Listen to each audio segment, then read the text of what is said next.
ଏବେ ମୋର ଦେଖନ୍ତୁ ଚିକେନ୍ ବନା ସରିଗଲା। ଆଜି ମୁଁ ଛୁଆମାନଙ୍କ ପାଇଁ ବିରିୟାନୀ ବନେଇବି।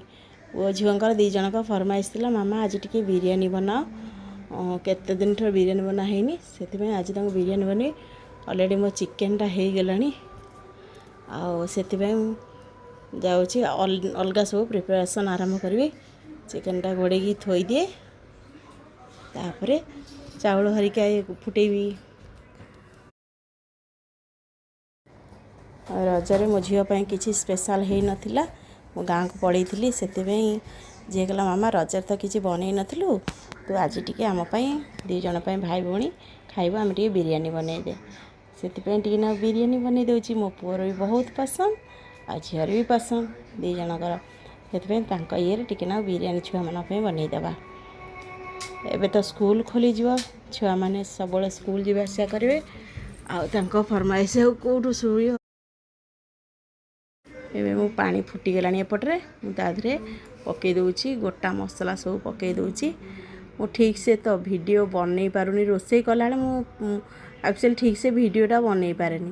ଆଡ଼େ ରୋଷେଇ କରିବି ନା ସେପଟରେ ଭିଡ଼ିଓ ବନେଇବି, ମୁଁ କନଫ୍ୟୁଜ୍ ହେଇଯାଏ। ସେଥିପାଇଁ ମୁଁ ଭିଡ଼ିଓଟା ଭଲ ଠିକ୍ସେ ବନେଇ ପାରେନି।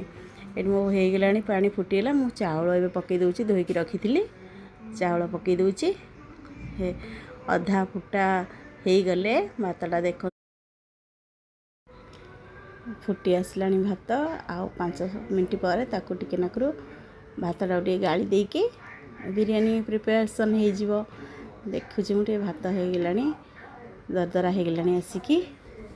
ଦେଖନ୍ତୁ, ମଝିରେ ମଝିରେ ଛୁଆମାନଙ୍କର ପସନ୍ଦ ସବୁ କରିବା ନିହାତି ଦରକାର, ନହେଲେ ସେମାନେ ବାହାରୁ ଅର୍ଡ଼ର କରି ଖାଇବେ। ବାହାର ଖାଇବା ଅପେକ୍ଷା ଆମେ ଟିକେ ଟିକେ ଏମିତି ଘରେ ବନେଇଦେଲେ ଛୁଆ ଆରାମସେ ଖାଇଦେବେ। ଦେଖନ୍ତୁ କରିଦେଇଥିଲି ମୋର ବିରିୟାନୀ ପ୍ରସ୍ତୁତି। ମୁଁ ଆଉ ଠିକ୍ସେ ଦେଖାଇ ପାରୁନଥିଲି, ଭିଡ଼ିଓଟା ଠିକ୍ସେ ମୁଁ ବନେଇ ପାରୁନି। ଆଉ କେମିତି କ'ଣ ବନେଇବି ଭିଡ଼ିଓ ଭଲସେ ହେଇପାରିବ, ଆପଣ ଟିକେ ନାକୁ ସଜେସନ୍ ଦେବେ କମେଣ୍ଟସ୍ ମାଧ୍ୟମରେ। ଦେଖନ୍ତୁ, ମୁଁ ତା ଭିତରେ ମୋ ବିରିୟାନୀଟା ପ୍ରିପାରେସନ୍ ହେଇଗଲା। ଆଉ ମୁଁ ବାଢ଼ି ଦେଲି ମୋ ପୁଅ ପାଇଁ, ଝିଅ ପାଇଁ ଆଗ।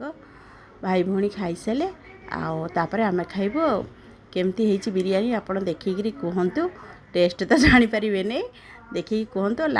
ଲାଇକ୍ ଆଉ କମେଣ୍ଟସ୍ ନିହାତି ଦେବେ।